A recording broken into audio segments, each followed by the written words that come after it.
Prions ensemble.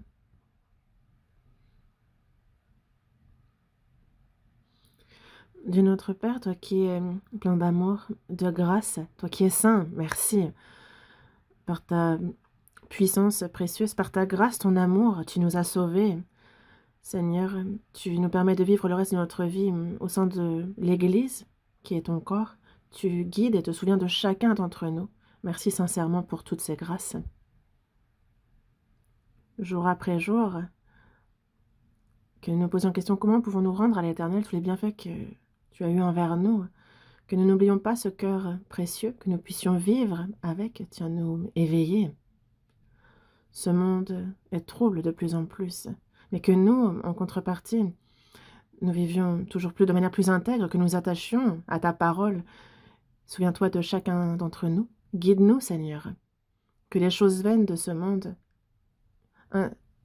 insignifiantes, les iniquités, que ces choses-là ne détournent pas notre cœur de toi.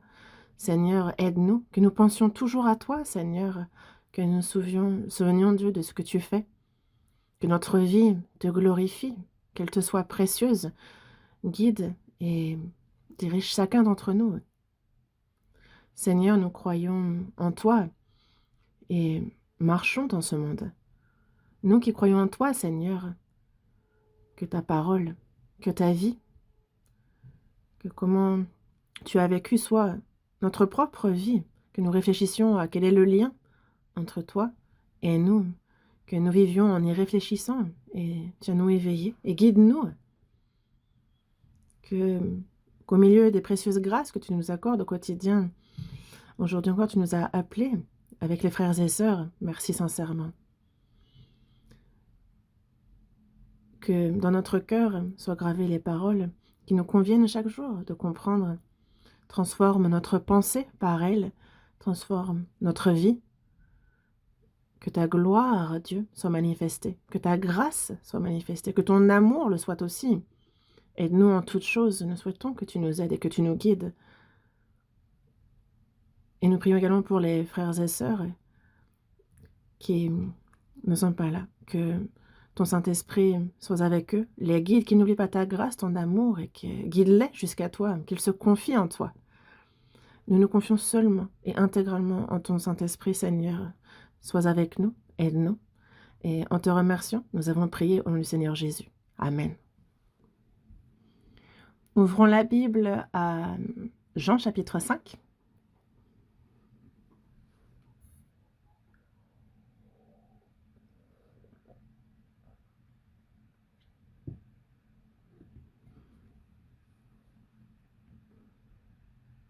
Évangile selon Jean chapitre 7, verset 46.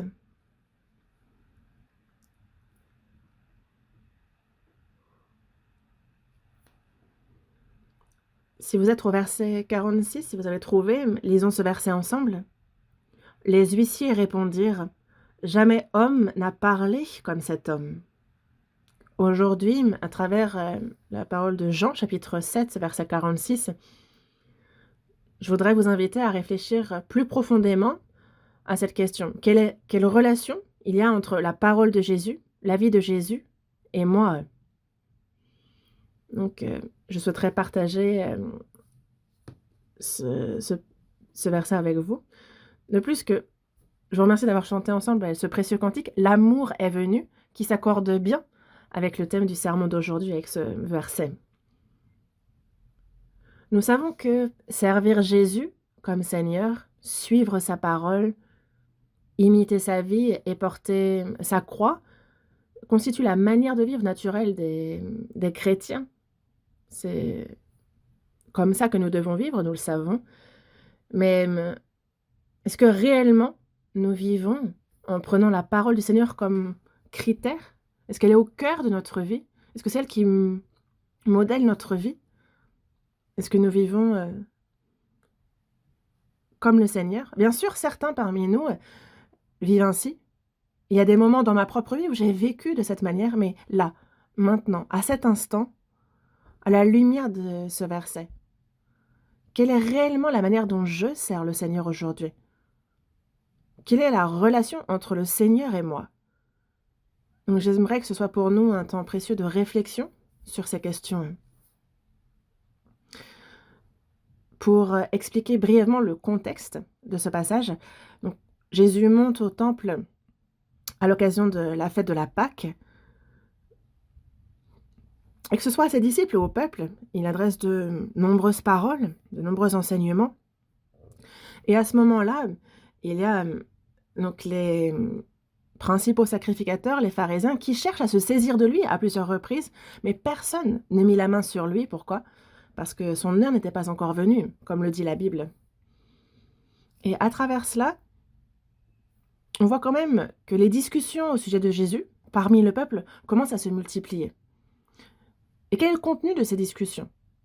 Ils se disent, le Christ, quand il viendra, fera-t-il plus de miracles que n'en a fait celui-ci, ce Messie, qui a été prédit dans l'Ancien Testament, comme c'est dit dans Jean chapitre 7, verset 31.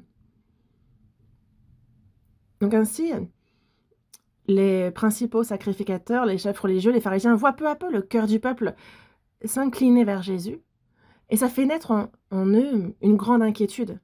Pourquoi? Parce qu'ils craignent de perdre leurs privilèges au profit de Jésus. Donc ils envoient des gardes pour arrêter Jésus. Et ces huissiers donc, allèrent devant Jésus pour se saisir de lui. Mais que dit Jésus à ce moment-là? Si quelqu'un a soif, qu'il vienne à moi et qu'il boive. Celui qui croit en moi, des fleuves d'eau vive couleront de son sein, comme dit l'Écriture. Et c'est ce que les huissiers entendent. Donc, ils ne se saisissent pas de Jésus, et ils retournent simplement auprès des principaux sacrificateurs et des pharisiens. Et donc, dans le verset 45, ainsi les huissiers retournèrent vers les principaux sacrificateurs et les pharisiens, et ceux-ci leur dirent, « Pourquoi ne l'avez-vous pas amené? Pourquoi vous ne l'avez pas ramené ?» Et les huissiers répondent de manière vraiment surprenante. Il y a une raison pour laquelle nous ne l'avons pas amené. Pourquoi? Jamais homme n'a parlé comme cet homme. Jamais homme n'a parlé comme cet homme. C'est la réponse des huissiers. Jamais homme n'a parlé comme cet homme. Vous aussi, vous n'avez pas parlé comme lui a parlé. Dans le passé non plus, et à l'avenir non plus. Jamais homme n'a parlé et ne parlera comme cet homme. Les huissiers n'ont pas parlé avec toutes ces nuances-là, mais il y a ces nuances dans ce qu'ils ont dit. Ils ont parlé de quelque chose d'important. Ce que Jésus a dit, ça n'a pas existé avant, et ça n'existera pas après lui. Il n'y a que Jésus qui a parlé comme lui, et nul autre homme. Il y a donc Jésus, sa parole, sa vie. Mais quelle relation y a-t-il réellement entre la parole de Jésus, la vie de Jésus et moi? Pourquoi la Bible prend-elle la parole de Jésus comme critère? Pourquoi dit-elle que la parole de Jésus, la vie de Jésus et les valeurs de Jésus possèdent une valeur absolue, incomparable à celle de tout autre homme? Donc j'aimerais qu'on prenne le temps d'examiner ça ensemble. Et donc, jamais personne n'a parlé ainsi. C'est le thème. Et nous allons considérer 3 éléments dans le verset 46. Il y a ce dont cet homme a parlé. Il y a aussi la vie de cet homme. Et le 3e point, la vie, donc ces hommes qui vivent de la même manière que lui. Donc la vie des chrétiens qui imitent Jésus et la vie de Jésus. Donc on va examiner point par point ce que la parole de Jésus, la vie de Jésus et la vie des chrétiens est. Commençons par la parole de cet homme. La parole de Jésus. Donc comme les huissiers l'ont dit, jamais homme n'a parlé comme cet homme. Dans toute l'histoire de l'humanité, on trouve d'innombrables paroles prononcées par des hommes. Mais parmi ce qu'ils ont dit, il y a des paroles de grands hommes, de philosophes, de chefs religieux, beaucoup de paroles, oui.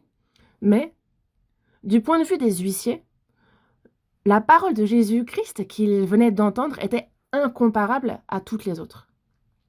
Jamais homme n'a parlé comme cet homme. Dans toute l'histoire, il n'y en a pas eu et il n'y en aura jamais. Pourquoi la parole de Jésus porte-t-elle une telle nuance, une telle force? Si nous y réfléchissons un instant, les paroles humaines ont le pouvoir de toucher le cœur des hommes.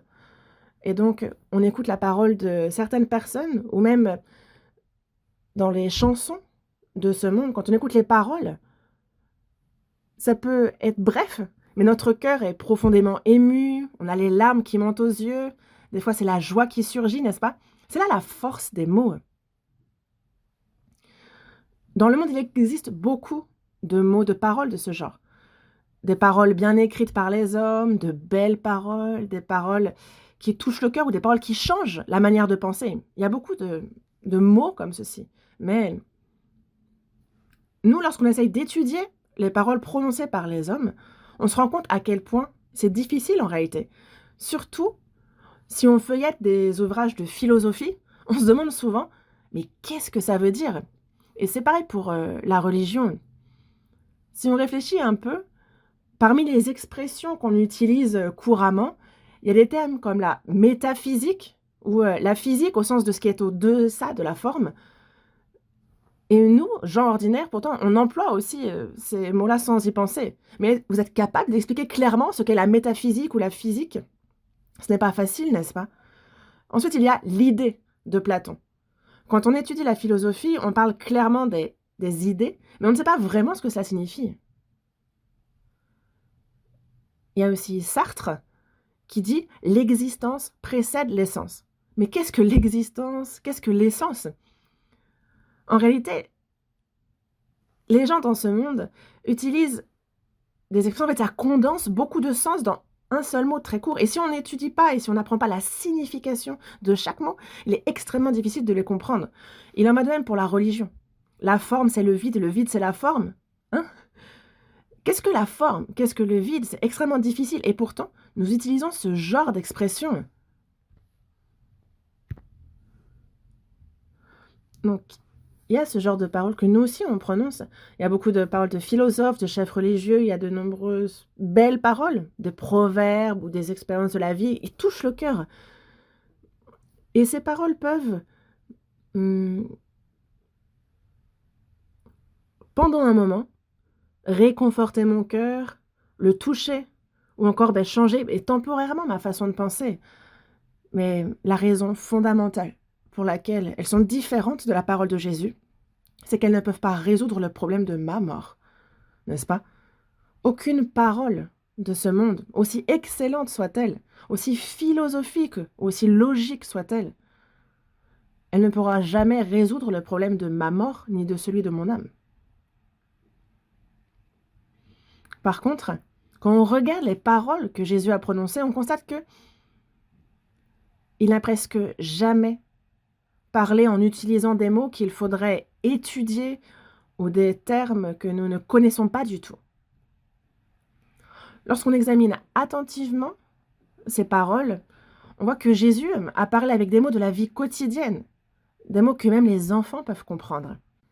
Je suis le pain vivant qui est descendu du ciel. Tout le monde comprend le pain, même les jeunes enfants. Celui qui mange ma chair et qui boit mon sang a la vie éternelle.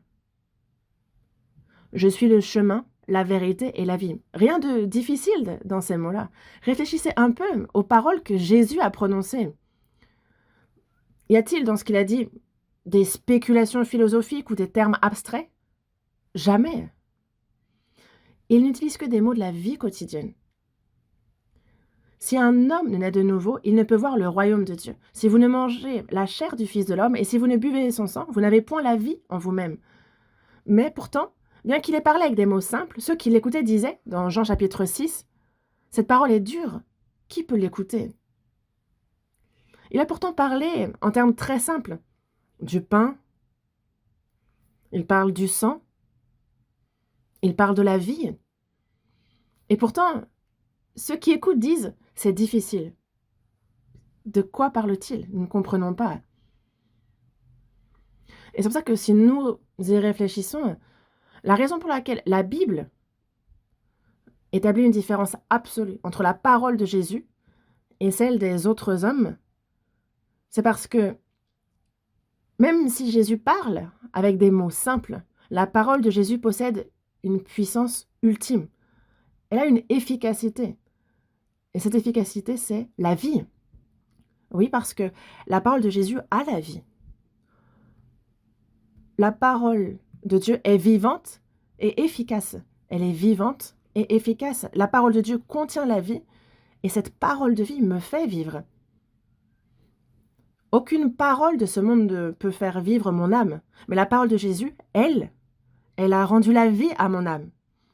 Je suis la résurrection et la vie. Celui qui croit en moi vivra, quand même il serait mort, et quiconque vit et croit en moi ne mourra jamais. Je leur donne la vie éternelle et elles ne périront jamais et personne ne les ravira de ma main. Ce sont des paroles que tout le monde peut comprendre et pourtant, ces paroles donnent la vie. Et voilà pourquoi il existe une différence essentielle entre la parole de Jésus et les paroles des hommes de ce monde. Et c'est pourquoi les huissiers ont dit « Jamais nous n'avons vu ou entendu quelqu'un parler comme Jésus. » Vous aussi, chefs religieux, on a appris beaucoup de vous. Mais ce que Jésus dit et ce que vous dites, c'est fondamentalement différent. Je pense que c'est dans ce sens-là que les huissiers ont parlé, lorsqu'ils disent « Jamais homme n'a parlé comme cet homme ». En fait, c'est un peu difficile de définir ce qu'est une parole, les mots. Mais si on y réfléchit, une parole doit nécessairement avoir un contenu. Si quelqu'un parle pendant 1 ou 2 heures sans aucun contenu, alors ce ne sont pas vraiment des paroles, ce ne sont pas vraiment des mots. Il faut absolument qu'il y ait un contenu. Et aussi, la parole, elle a autorité. Les paroles d'une personne qui a autorité et celles d'une personne lambda sont totalement différentes. Même si ce sont exactement les mêmes paroles qui sont prononcées, les paroles d'une personne investie d'autorité et celles d'une personne qui n'en a pas, ça n'a pas la même force. La parole a une force, la parole a une puissance. Est-ce que vous pouvez lever la main droite un instant? Regardez, j'ai dit un mot et vous avez tous obéi. C'est là la puissance de la parole, n'est-ce pas? En fait, la parole comme ça, elle a une puissance. En fait, si on y réfléchit, la parole a un contenu, une autorité et une force. Donc une efficacité, autrement dit. Lorsqu'une parole est prononcée, elle doit avoir une puissance réelle, une efficacité. Les paroles humaines, elles, ne peuvent pas faire coexister pleinement ces 3 éléments. Même lorsqu'elles semblent coexister, c'est que pour un court moment, et au fond, ça n'a aucun rapport avec mon âme, aucun. Les paroles d'hommes peuvent avoir un contenu, mais soit elles manquent d'autorité, ou si une personne lambda prononce de très belles paroles, c'est très bien, soit ces paroles n'ont pas d'autorité, en fait, ça ne circule pas largement dans le monde. Mais lorsqu'une personne a autorité, qu'elle prononce une parole tout à fait banale, ordinaire, cette parole peut devenir largement reprise dans le monde. Par exemple, la montagne est une montagne, l'eau est de l'eau. Si quelqu'un comme moi, une personne lambda, dit ça, personne n'y prête attention. Mais si une personne d'autorité prononce cette même phrase, pourtant, mais évidente, alors même les enfants peuvent dire ça, mais les gens vont trouver ça beau. Donc, ça montre bien que les paroles d'une personne qui a autorité et celles d'une personne qui n'en a pas sont complètement différentes. Et même lorsque quelqu'un parle avec autorité, il arrive très souvent que ces paroles ne produisent aucun effet. Par exemple, le meilleur des médecins peut dire à une personne mourante « Ayez du courage, ayez de l'espoir, vous pouvez vivre, vous pouvez survivre. » Ça n'empêchera pas cette personne de mourir. Pourquoi? Parce que ces paroles-là n'ont pas d'efficacité réelle. Voyons dans Matthieu chapitre 23. On va examiner un peu ce chapitre et j'aimerais qu'on réfléchisse ensemble sur le contenu des paroles.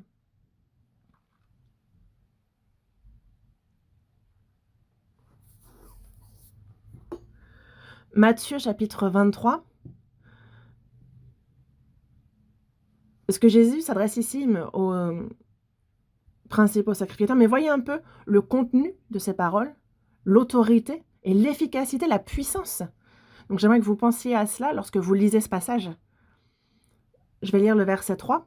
« Faites donc et observez tout ce qu'ils vous disent, mais n'agissez pas selon leurs œuvres, car ils disent et ne font pas. Ils lient des fardeaux pesants et les mettent sur les épaules des hommes, mais ils ne veulent pas les remuer du doigt. Ils font toutes leurs actions pour être vus des hommes. Ainsi, ils portent de larges phylactères et ils ont de longues franges à leurs vêtements. Ils aiment la première place dans les festins et les premiers sièges dans les synagogues. Ils aiment à être salués dans les places publiques et à être appelés par les hommes Rabbi, Rabbi. Verset 13. Malheur à vous, scribes et pharisiens hypocrites, parce que vous fermez aux hommes le royaume des cieux, vous n'y entrez pas vous-même et vous n'y laissez pas entrer ceux qui veulent entrer. Verset 15. Malheur à vous, scribes et pharisiens hypocrites, parce que vous courez la mer et la terre pour faire un prosélyte, et quand il l'est devenu, vous en faites un fils de la géhenne 2 fois plus que vous.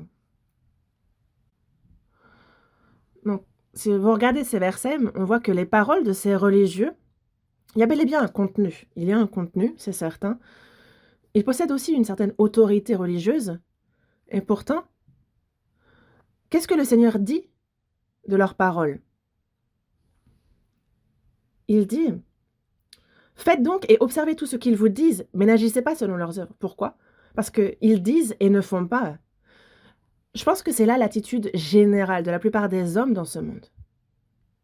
Dans ce monde, il y a beaucoup de personnes que nous considérons comme de grands leaders, des dirigeants, des artistes, des philosophes.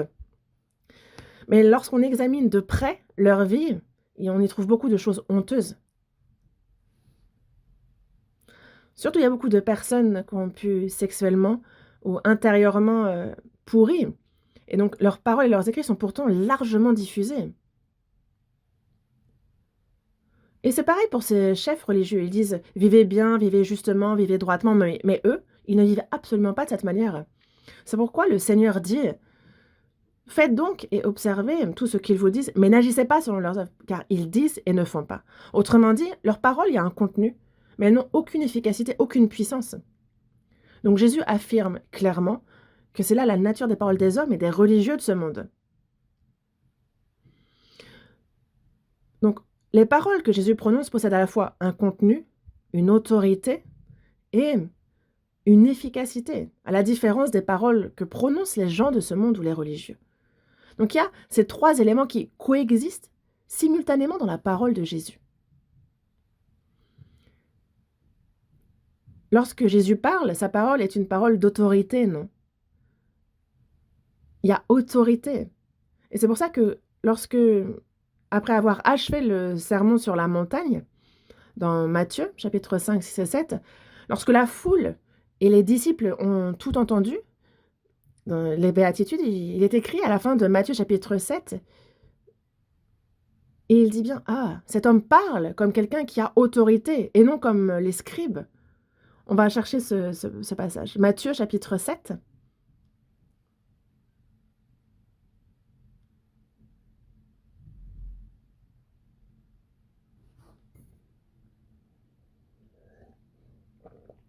Matthieu chapitre 7, versets 28 et 29, lisons ensemble.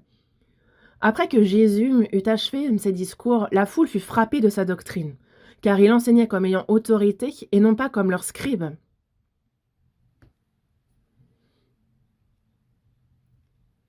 Il enseignait comme ayant autorité.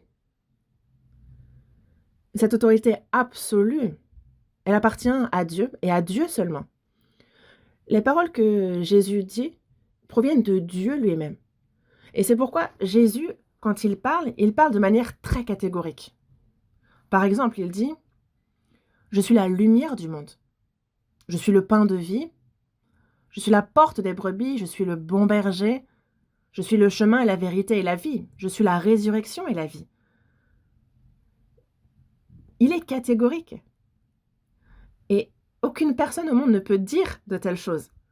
Si Jésus peut parler ainsi, c'est pourquoi? C'est parce qu'il est Dieu, n'est-ce pas? Et c'est pourquoi Jésus, il a aussi déclaré que les paroles qu'il prononce ne viennent pas de lui-même. Ce que je vous dis n'est pas de moi. Voyons dans Jean chapitre 14.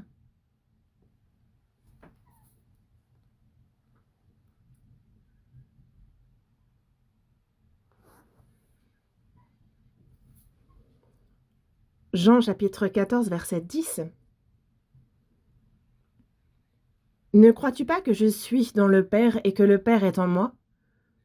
Les paroles que je vous dis, je ne les dis pas de moi-même, et le Père qui demeure en moi, c'est lui qui fait les œuvres.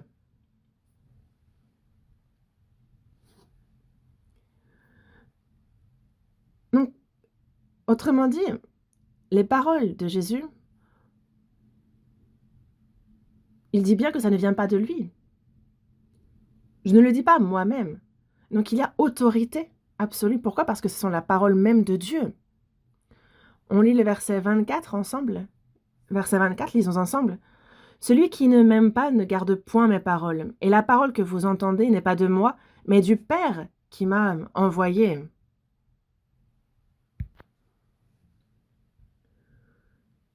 La parole que vous entendez n'est pas de moi, mais du Père qui m'a envoyé.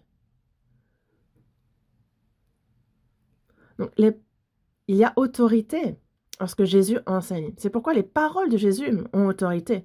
Donc, lorsque Jésus enseignait, ce que le peuple comprenait, c'était ça. Ah, les paroles de cet homme sont différentes de celles des scribes, des pharisiens, des chefs religieux et des personnes célèbres de ce monde.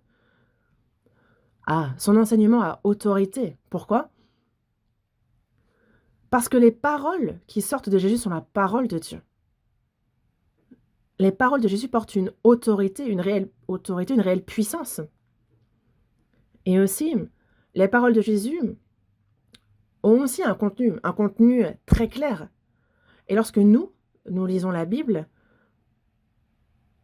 ou même lorsque nous lisons des livres du monde, nous voyons que un auteur écrit généralement autour de certains thèmes. Mais la plupart des gens ne dépassent jamais vraiment le cadre de ce qu'ils savent, même s'ils écrivent toute leur vie.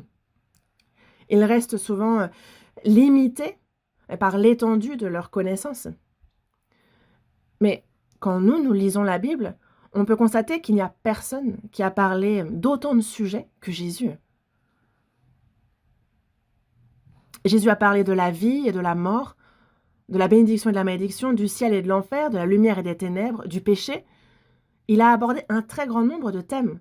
Et pourtant, dans toutes ces paroles, il y a une cohérence, une essence même. Et cette essence-là, c'est la vie. C'est ce qui est au centre de sa parole.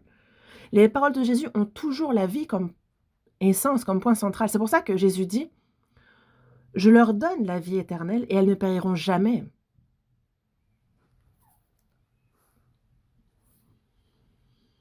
Et Jésus a dit aussi « Si quelqu'un garde ma parole, il ne verra jamais la mort. » Il ne verra jamais la mort.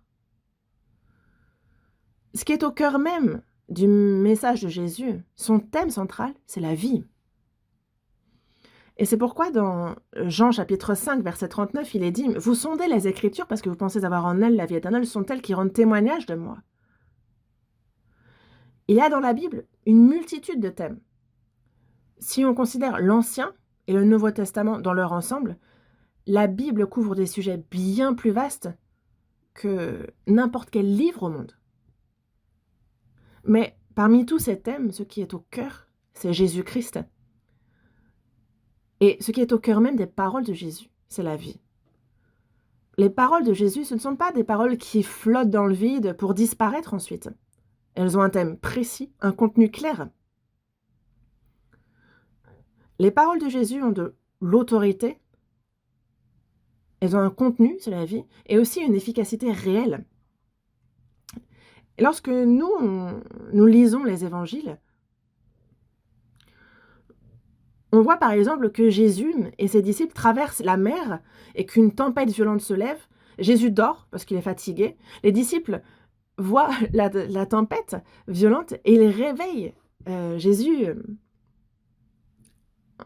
en disant « Mais Maître, ne t'inquiète pas de ce que nous périssons ?» Jésus, lui, se réveille et dit « Silence, tais-toi !» Et alors, on voit la tempête se calmer. Et là, les disciples disent « Mais quel est donc celui-ci à qui obéissent même le vent et la mer ?» Parce qu'il y a une efficacité à sa parole. Et si quelqu'un comme nous disait au vent « Arrête !» est-ce que le vent s'arrête? Mais les paroles de Jésus ont une puissance réelle. Devant Lazare, mort depuis 4 jours et déjà en décomposition, Jésus dit « Lazare sort ». Et à cette seule parole, il sort vivant. C'est la puissance et l'efficacité de la parole de Jésus. Jésus, il dit aussi aux lépreux « Je le veux, sois pur ». Aussitôt, il fut purifié de sa lèpre. Dans Matthieu chapitre 8, verset 3. Il y a aussi un paralytique qui est descendu par le toit devant Jésus. Et là, Jésus dit « Mon enfant, tes péchés sont pardonnés ». Jésus ne prononce jamais ces paroles à la légère. Lorsqu'il parle, l'effet se produit immédiatement. Et donc, les paroles de Jésus possèdent un contenu, une autorité et une efficacité. Ces 3 éléments existent simultanément dans la parole de Jésus. N'est-ce pas? Et c'est pourquoi la Bible dit sans cesse la parole de Dieu est vivante et efficace. Cette parole a fait revivre mon âme. Parce que comment mon âme, qui n'était destinée qu'à l'enfer, comment a-t-elle pu revenir à la vie? Est-ce que c'est par des paroles humaines? Est-ce que c'est en étudiant la philosophie ou la littérature que notre âme est revenue à la vie? Non. La seule raison pour laquelle mon âme vit, c'est grâce à la parole de Jésus-Christ, qui est la parole de vie. C'est ça la parole de Jésus.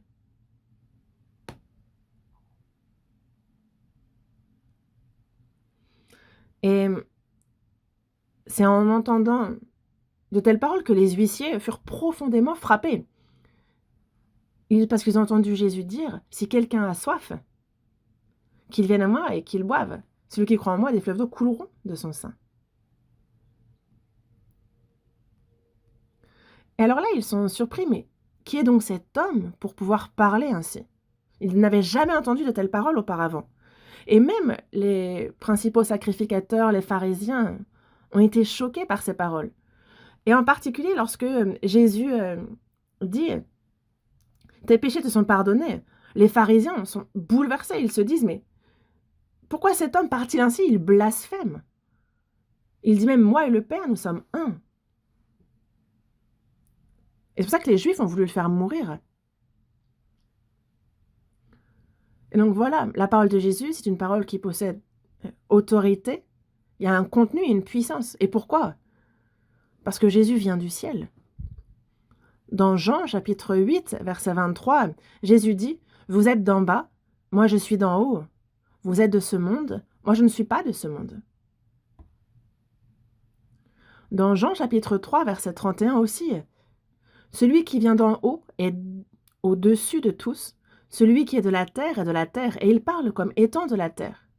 Celui qui vient du ciel est au-dessus de tous. » Nous, on vient de la terre, donc forcément pas, on parle comme étant de la terre. On aura beau être un homme très instruit, très intelligent, tout à fait capable.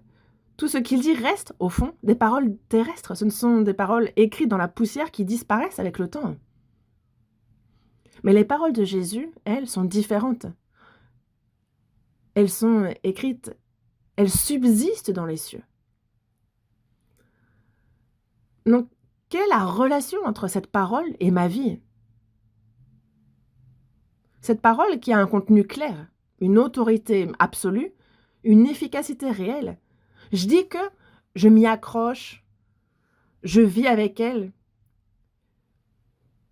Mais est-ce que ma vie reflète vraiment la puissance de la parole de Dieu? Est-ce que mes pensées changent? Est-ce que ma vie change selon cette parole?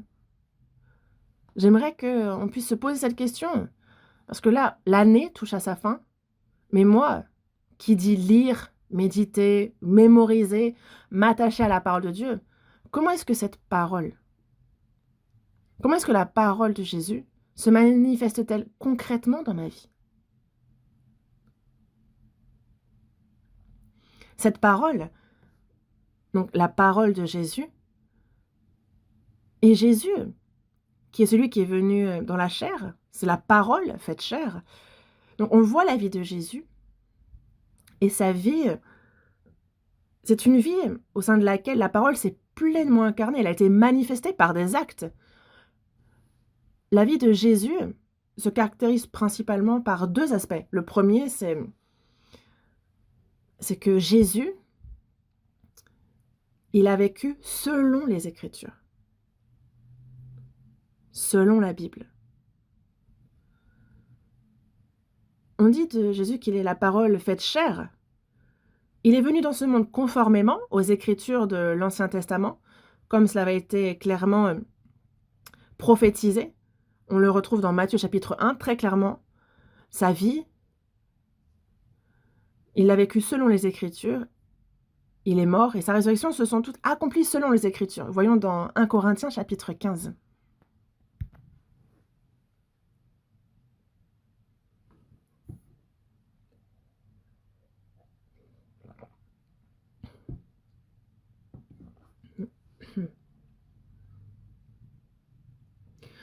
Première épître aux Corinthiens chapitre 15.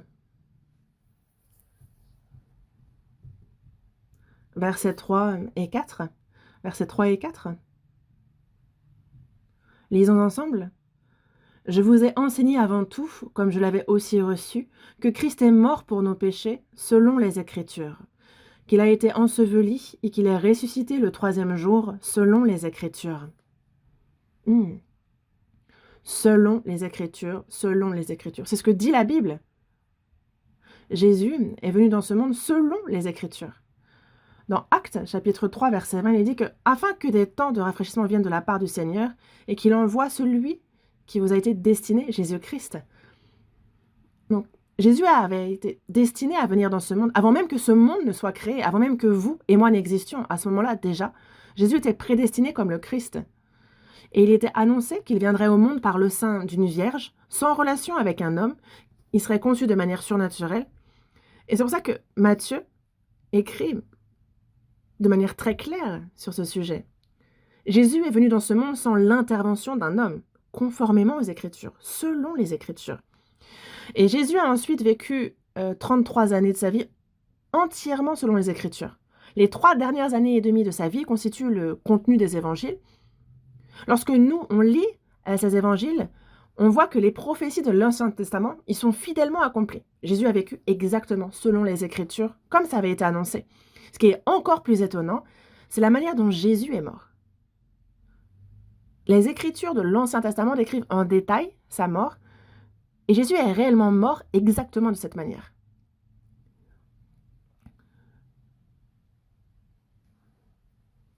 Donc il a eu soif, il a bu du vinaigre, ils sont partagés ses vêtements, ils ont tiré au sort sa tunique. Donc ces paroles prophétiques se sont accomplies telles quelles. Juste avant de mourir sur la croix, Jésus a dit « Mais j'ai soif ». Et donc il m'a dit cela arriva afin que s'accomplisse la parole que Jésus avait dite pour indiquer de quelle mort il devait mourir. Donc dans sa vie, comme dans sa mort, à chaque instant, la vie de Jésus, ça a été la parole devenue réalité. Donc c'est une vie où les Écritures s'accomplissaient. Là, c'est le portrait de la vie de Jésus. Et ce qui est au cœur de cette vie, c'est qu'il a vécu selon les Écritures. Et ça se résume à 2 aspects. Donc d'une part, il y a l'œuvre de la rédemption. Donc Jésus a expié nos péchés et nous a accordé le pardon. Et d'autre part, il y a la manifestation de la gloire de Dieu.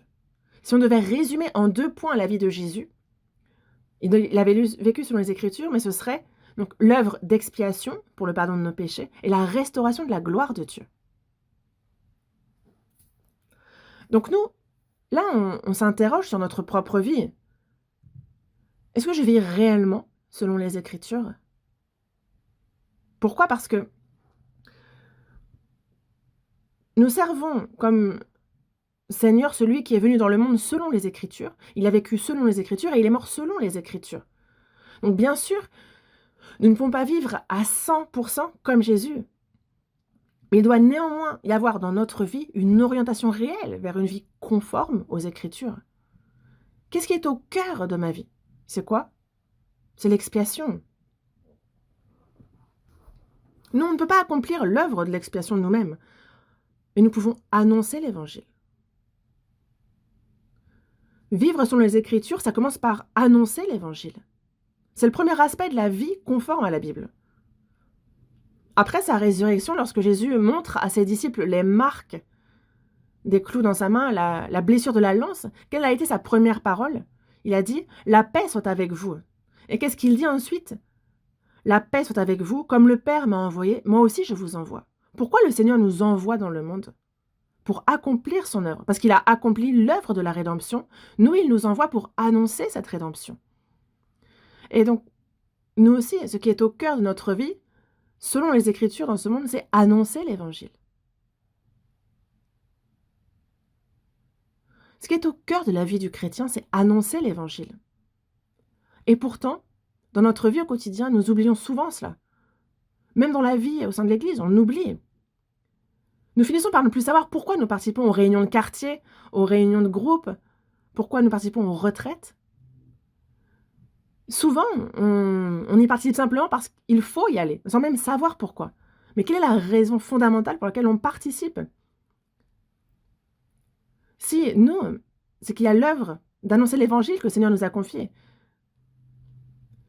Si on néglige d'annoncer l'Évangile et que nous participons à telle ou telle réunion et qu'on dit: «Ah, c'était sympa», non.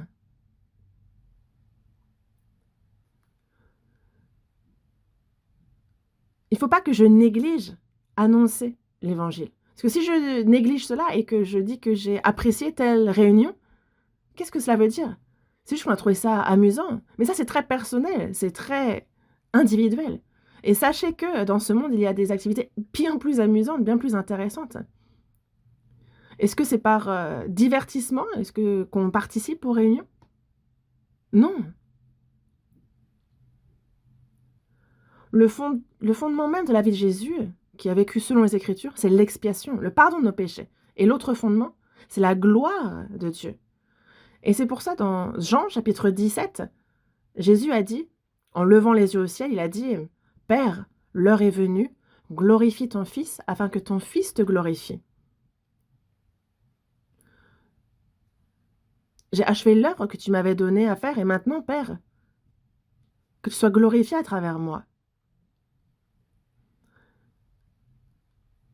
Glorifie ton Fils afin que ton Fils te glorifie». Quel est le ce qui est au cœur même de la prière de Jésus la veille de sa mort? La gloire du Père. Et donc, si la vie de Jésus, qui a vécu selon les Écritures, avait pour essence même la gloire de Dieu, alors nous, on doit se demander notre propre vie. Nous disons vivre selon les Écritures, mais est-ce que nous vivons pour la gloire de Dieu? Est-ce que c'est là le but de ma vie? Mmh? La raison pour laquelle le Seigneur nous a sauvés, c'est afin de restaurer la gloire de Dieu. Et c'est pourquoi, voyons à la fin de Jean chapitre 17 ce que Jésus prie aussi. Jean chapitre 17.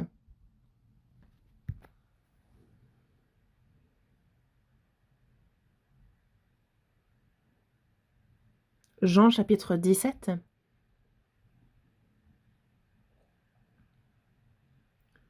Verset 24. Verset 24. Lisons ensemble.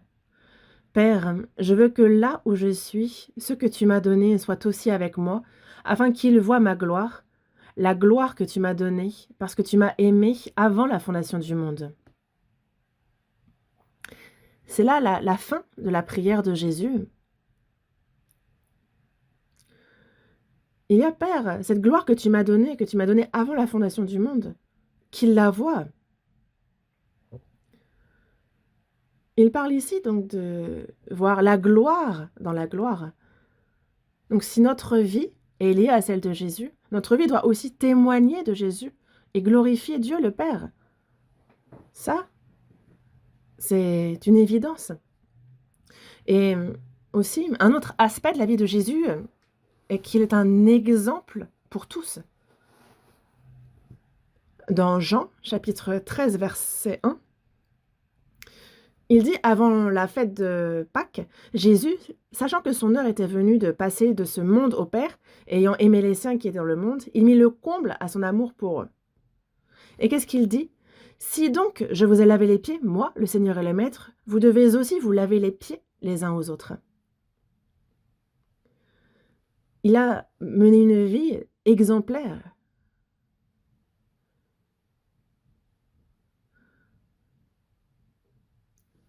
Et donc la vie de Jésus est une vie qui a montré l'exemple et concernant la nourriture, il dit: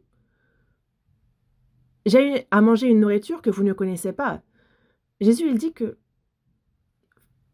la nourriture, c'est de faire il dit même que sa nourriture, c'est de faire la volonté du Père, de glorifier le Père. Parce que l'homme sans manger meurt. Mais pour lui, accomplir la volonté du Père et glorifier le Père, ça c'était toute sa vie. Donc Jésus, par sa vie et par sa mort, tout, mais toute sa vie, il a montré l'exemple à suivre dans sa vie et par sa mort aussi. Et il a vécu une telle vie sur terre qui est pour nous un exemple. Et nous vivons dans ce monde en imitant Jésus. Et l'apôtre Paul a bien dit aussi: «Soyez mes imitateurs comme je le suis moi-même de Christ», n'est-ce pas? Jésus a parlé et ces paroles, ce sont des paroles que le monde n'avait jamais entendues.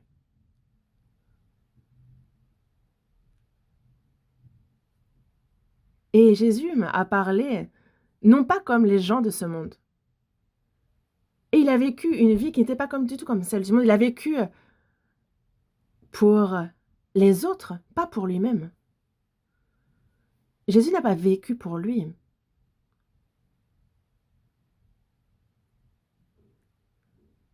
Jésus a vécu ainsi sur terre et nous aussi, il nous dit de le suivre. Eh bien, si quelqu'un veut venir après moi, qu'il renonce à lui-même, qu'il se charge chaque jour de sa croix et qu'il me suive.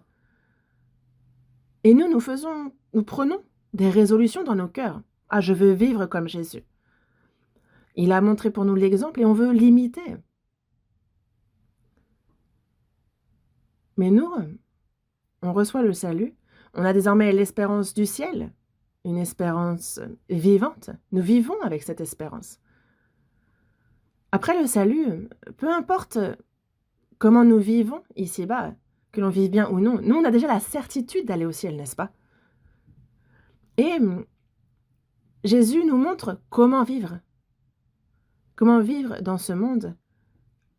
En fait, il nous dit de suivre son exemple, de vivre comme il a vécu. Si on est ceux qui allons au ciel, alors il faut vraiment qu'on imite Jésus dans notre vie. Mais si on y réfléchit, c'est difficile de suivre Jésus. Pourquoi? Parce qu'on a une chair imparfaite et cette nature pécheresse qui est en nous. On doit constamment lutter contre le péché et les mauvaises pensées. Il n'y a pas un seul jour où je sois totalement sans péché dans mon cœur. Dans mon cœur, dans ma pensée, ma bouche, il y a de nombreux péchés qui fusent de là.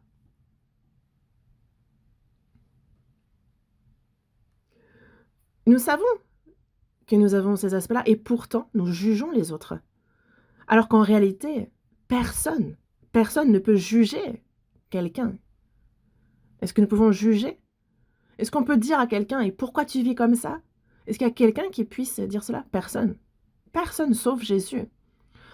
Quand Jésus a dit à ceux qui voulaient lapider la femme qui a été prise en plein adultère, il leur a bien dit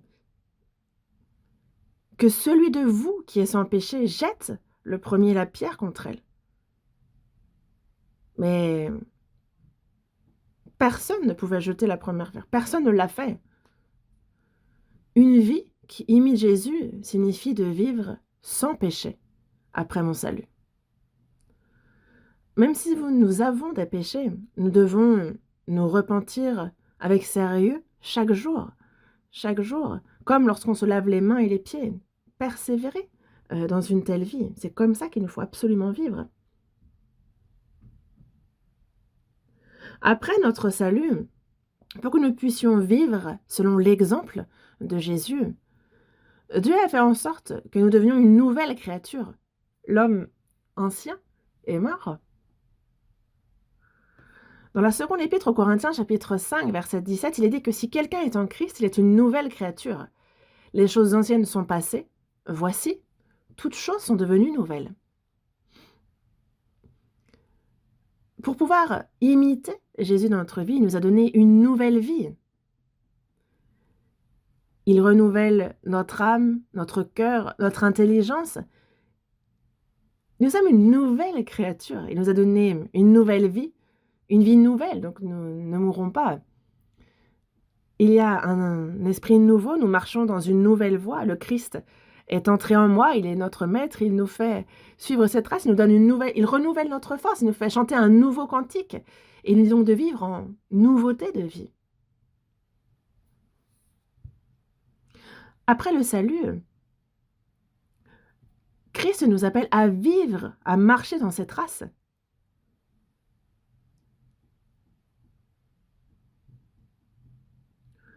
Il nous dit de marcher dans ses pas. Est-ce que nous pouvons suivre le chemin suivi par Jésus? Nous ne pouvons pas avec des iniquités. Et c'est pour cela qu'il nous a renouvelés sous tout aspect.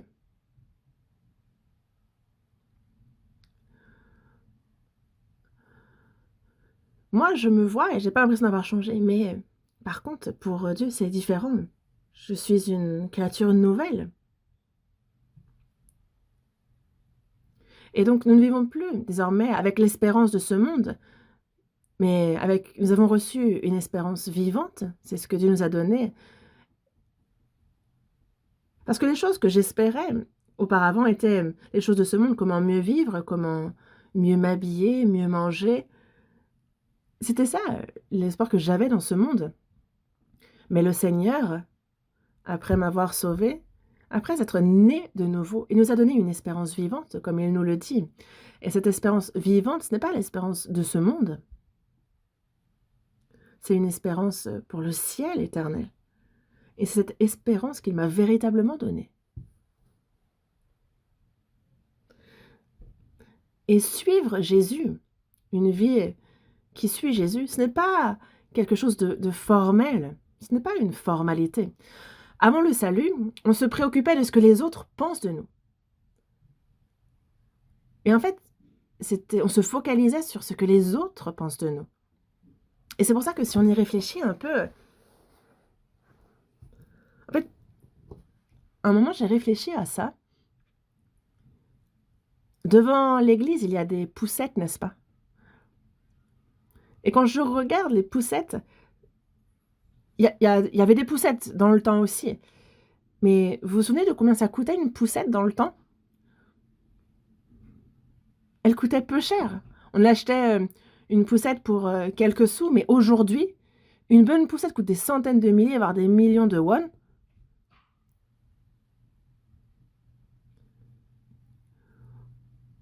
En fait, je vois ça et je me dis, mais l'enfant qui est dans cette poussette qui coûte des centaines de milliers, des millions de won, est-ce qu'il le sait?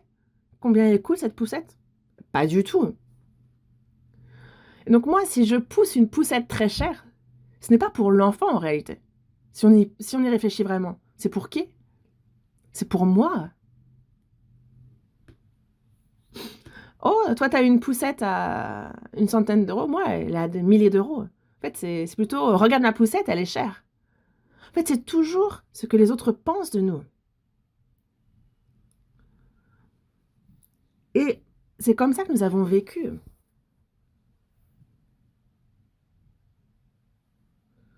Mais dans Ecclésiaste, chapitre 9, verset 3, il nous dit « La folie est dans leur cœur pendant leur vie. Après quoi? Ils vont chez les morts. » Donc, la folie est dans leur cœur. On a complètement perdu l'esprit. La folie est dans leur cœur.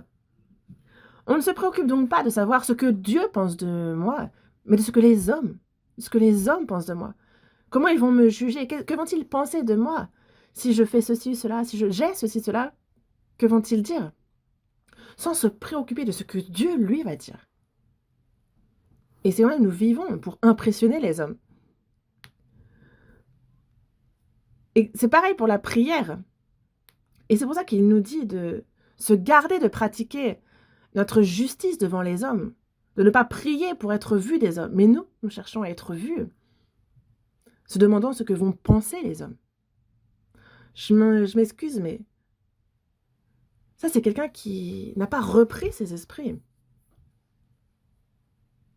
L'apôtre Paul, lorsqu'il est devant Festus, il se défend. Et Paul lui dit, mais en fait, pardon, Festus dit à Paul, mais Paul, tu es fou. Ta connaissance te rend fou. Mais Paul dit, je ne suis point fou, très excellent Festus. Ce sont au contraire des paroles de vérité et de bon sens que je prononce.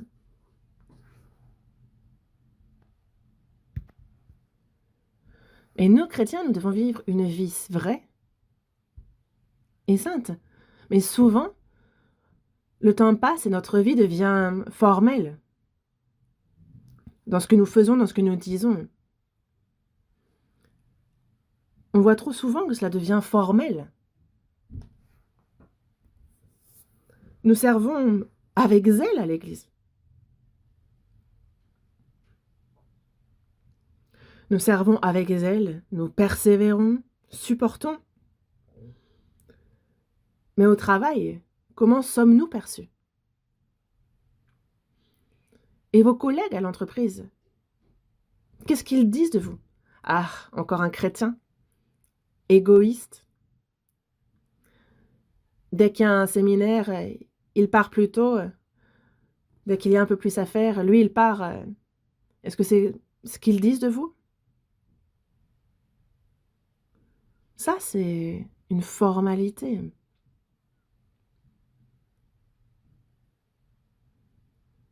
Et les religieux non sauvés font ça bien mieux que nous. On n'a pas été sauvés pour mener une telle vie. Notre vie, si c'est être zélé à l'Église, persévérer, aimer l'Église, alors il faut que ça se voit aussi à la maison, au travail. La vie de Jésus, il n'a jamais enseigné une vie formelle en disant devant tu fais comme ça et derrière tu fais différemment. On n'a jamais vu ça dans la vie de Jésus. Jamais Jésus n'a enseigné une telle vie. Mais pourquoi est-ce que nous vivons ainsi? Jamais Jésus nous a enseigné ainsi. Ce n'est pas formel, mais c'est mener une vie remplie de l'esprit, vraie et saine. Et cette manière de vivre, de suivre Jésus, c'est dans le psaume 17. Psaume 17.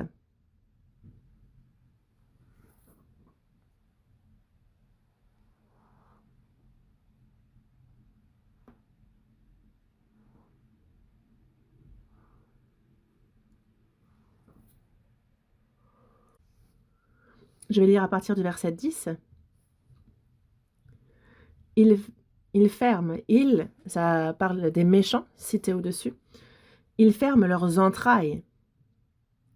Ils ont fermé leurs entrailles, ils ont à la bouche des paroles hautaines. Donc, dans le note de bas de page, j'ai expliqué que ça signifie que leur cœur est fermé.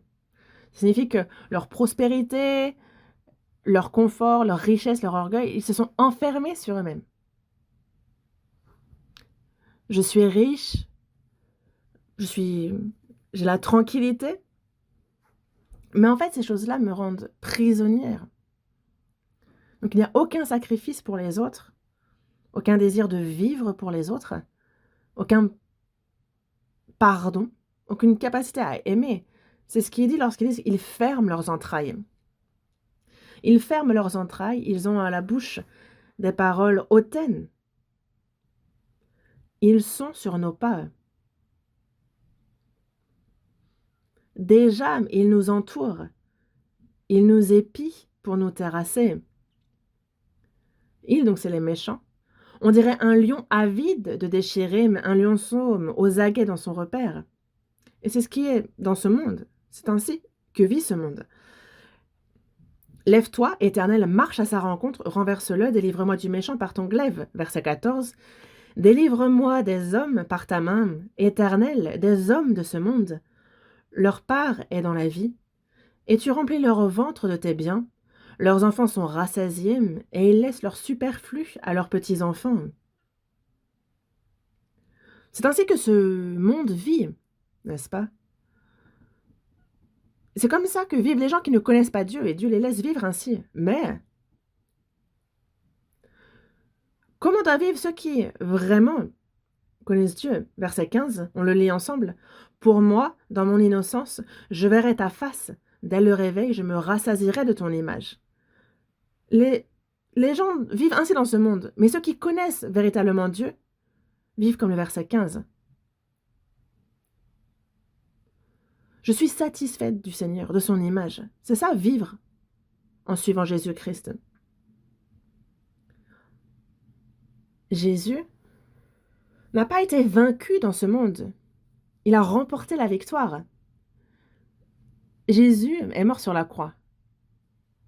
Est-ce que ça signifie que Jésus a été vaincu, qu'il a perdu? Non, Jésus a clairement remporté la victoire.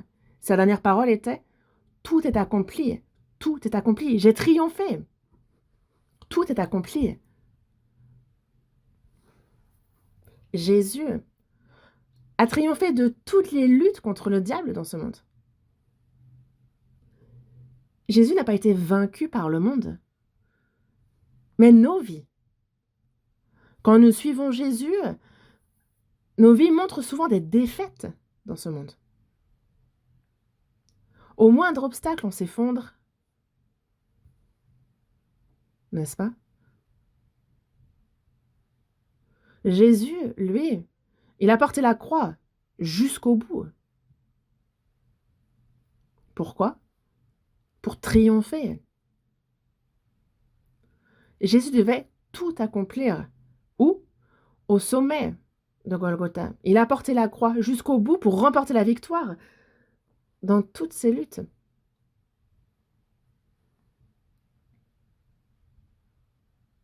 Beaucoup d'entre nous, quand nous servons le Seigneur, on s'effondre en cours de route, trop souvent. Mais on doit se relever, n'est-ce pas? La foi que Dieu nous donne après le salut n'est pas une foi vaincue dans le monde. Dans la première épître de Jean, chapitre 5, verset 4, il est dit « La victoire, cette victoire-là, c'est la victoire qui triomphe du monde. C'est notre foi. » Cette foi en Christ, ceux qui ont foi en Christ, vivent parfois des moments difficiles dans ce monde, mais s'ils restent assis et ne pensent pas à se relever, c'est qu'ils ont été vaincus dans ce monde. Jésus n'a pas été vaincu, il a vaincu le monde.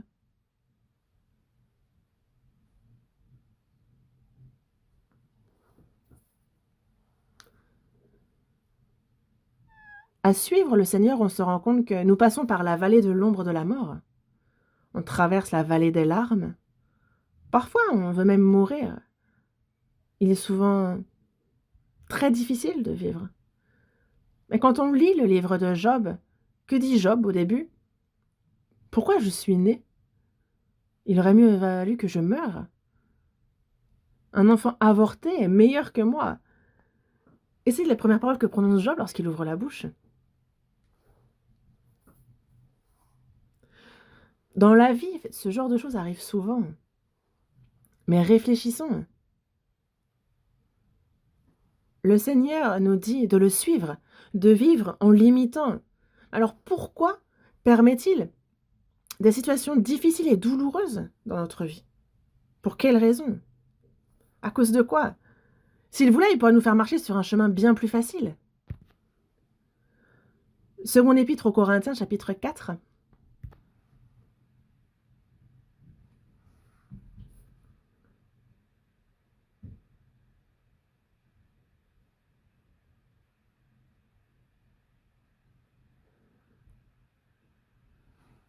Seconde épître aux Corinthiens, chapitre 4.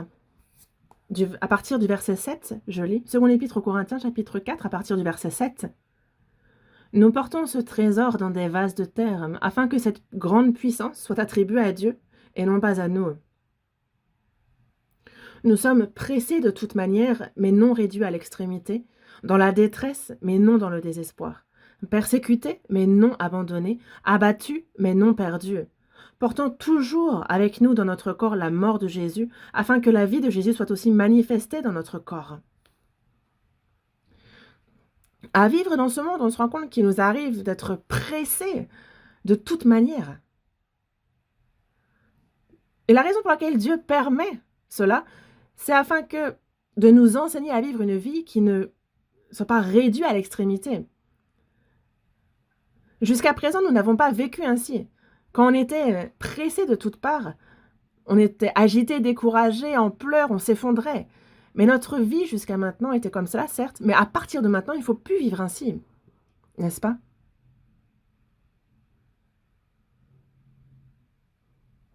Dans la vie, il y a beaucoup de situations frustrantes, n'est-ce pas?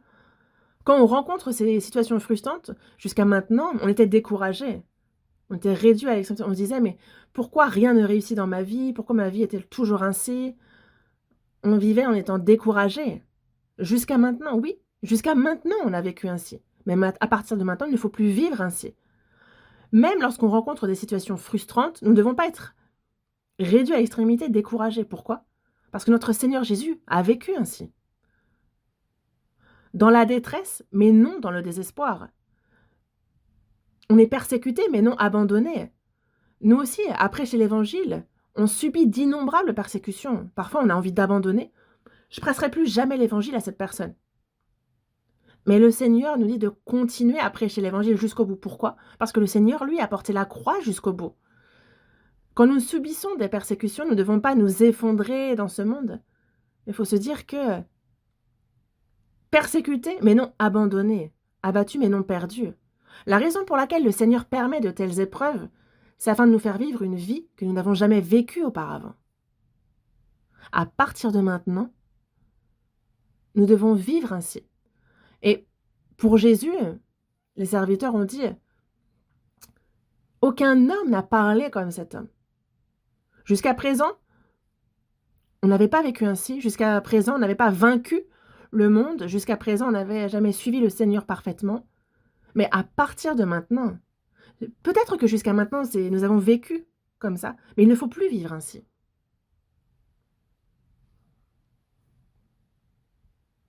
Dans notre vie, jusqu'à maintenant, si quelqu'un nous a fait souffrir ou nous a lésés ou nous avons... Et peut-être qu'on a pensé que nous devions nous venger d'une manière ou d'une autre. On ne pouvait pas pardonner ni aimer qui que ce soit. On a essayé d'aimer, mais ça ne marchait pas. C'était notre vie jusqu'à maintenant, peut-être. Mais à partir de maintenant, nous devons vivre autrement, une nouvelle vie. Si jusqu'à présent, je n'ai jamais obéi parfaitement, à partir de maintenant, nous allons vivre une vie d'obéissance. Et le Seigneur nous dit de vivre ainsi. C'est pour ça qu'il nous dit cela. Une vie que nous n'avons jamais vécue auparavant. Une vie que nous n'avons jamais expérimentée auparavant. On n'a jamais aimé comme il faut. On n'a jamais vécu correctement. On n'a jamais pardonné comme il faut. Et nous avons vécu ainsi jusqu'à maintenant. Mais à partir de maintenant, il faut essayer de vivre autrement. Et donc, les autres, quand ils me verront, ils diront: cette personne est différente. C'est quelqu'un que je n'ai jamais vu auparavant. Je n'ai jamais vu une telle personne. Et si quelqu'un dit cela de nous, alors la vie de cette personne est précieuse aux yeux de Dieu. Voyons dans Romains chapitre 8. Prenons le temps de voir dans Romains chapitre 8.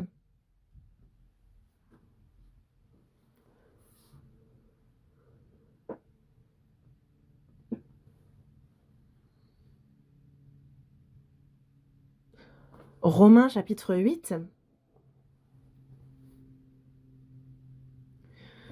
du verset 12 au verset 14. Verset 12 à 14. Lisons ensemble. Ainsi donc, frères, nous ne sommes point redevables à la chair pour vivre selon la chair. Si vous vivez selon la chair, vous mourrez. Mais si par l'esprit vous faites mourir les actions du corps, vous vivrez.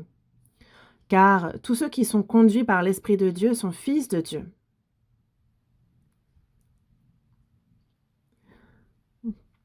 Si vous vivez selon la chair, vous mourrez. Parce qu'on n'est pas redevable à la chair pour vivre selon la chair. Jusqu'à présent, jusqu'à maintenant, Nous avons vécu selon la chair, nous avons été dominés par la chair. Mais à partir de maintenant, nous devons décider donc devant le Seigneur de vivre de manière nouvelle, nous devons prendre un engagement devant le Seigneur. Récemment, lors d'une réunion, le thème principal de cette réunion, c'était Matthieu chapitre 6, verset 33. « Cherchez premièrement le royaume et la justice de Dieu, et toutes ces choses vous seront données par-dessus. » Donc, pendant la communion, autour de ce verset, il y a un frère d'une 50aine d'années, donc c'est son tour, et il a dit une chose.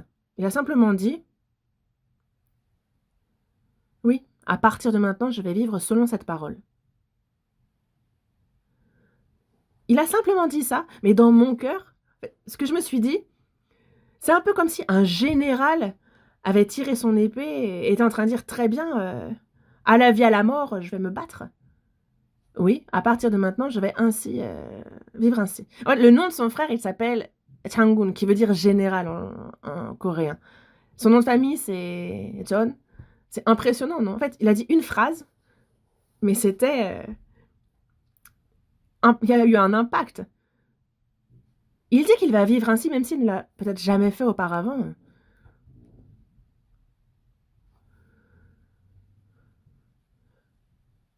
On voit les huissiers qui parlent de Jésus. Et si on pense à ce que les huissiers ont dit de Jésus, ils disent bien, jamais homme n'a parlé comme cet homme. Jamais homme n'a parlé comme cet homme. Personne n'a jamais vécu comme lui, nous le servons comme Seigneur. Mais nous, en tant que chrétiens, nous devons vivre une vie que nous n'avons jamais vécue auparavant. Moi aussi, n'est-ce pas? Essayons de vivre ainsi. Le monde, jusqu'au retour du Seigneur, il deviendra de plus en plus difficile. On ne peut rien y faire. Pourquoi? Parce que nous, on a un lieu préparé pour nous à part.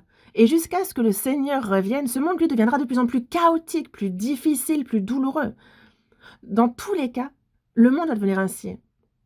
Donc de toute façon, que nous vivions ainsi ou comme ceci ou cela, on doit vivre dans ce monde, dans un tel monde. Donc autant vivre pour le Seigneur et mourir pour lui, ce serait bien mieux.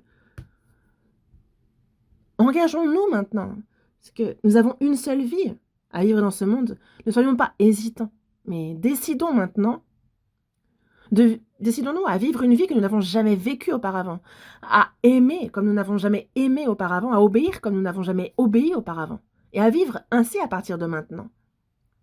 Voyons comment le Seigneur va nous guider, comment il va nous aider. Aujourd'hui, je vais m'arrêter 5 minutes plus tôt. Pourquoi?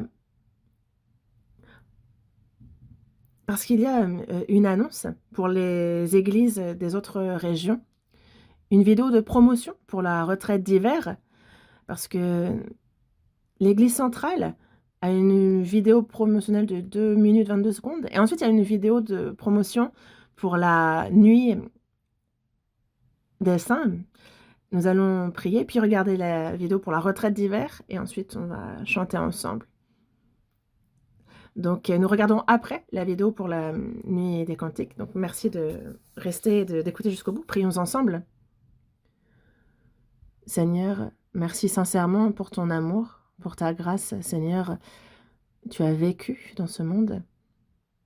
Seigneur, tu as accompli la volonté du Père. Tu as manifesté sa gloire. Tu as vécu une vie précieuse.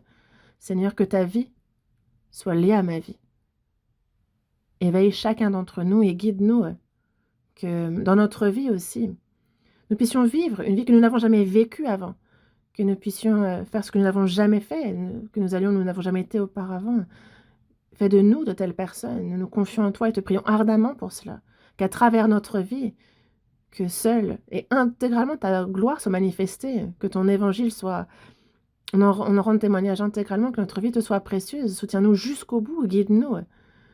Nous nous confions seulement en tes mains, Seigneur, qui sont puissants. Nous nous confions en toi. En te remerciant, nous avons prié au nom du Seigneur Jésus. Amen.